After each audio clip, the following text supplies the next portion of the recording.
हिंदू धर्मात चैत्र शुक्ल कामदा एकादशीला अनन्यसाधारण महत्त्व आहे. या दिवशी दान केल्याने भगवान विष्णूची कृपा प्राप्त होते आणि सर्व मनोकामना पूर्ण होतात असे मानले जाते. कामदा एकादशीला आवर्जून दान कराव्यात अशा काही प्रमुख वस्तू सांगणार आहे.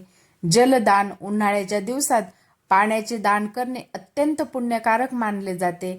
मातीच्या माठात पाणी भरून त्याचे दान करणे किंवा तहानलेल्यांसाठी पाणपोईची सोय करणे उत्तम ठरते. अन्नदान. गरजू आणि भुकेल्या लोकांना सात्विक भोजन द्यावे. यामध्ये गहू, तांदूळ किंवा सातूचा समावेश असू शकतो. तसेच ब्राह्मणांना भोजन दिल्यास विशेष पुण्य लाभते. फळाचे दान.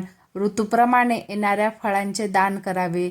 विशेषतः कलिंगड, टरबूज किंवा आंबा यासारख्या फळांचे दान शुभ मानले जाते. छत्री आणि चपला. वाढत्या उन्हाचा विचार करता गरिबांना किंवा गरजू व्यक्तींना छत्री, चप्पल दान केल्याने मानसिक शांती आणि सुख लाभते. दीपदान. संध्याकाळच्या वेळी विष्णू मंदिर किंवा तुळशीजवळ दिवा लावणे अत्यंत फलदायी आहे. यामुळे आयुष्यातील नकारात्मकता दूर होते.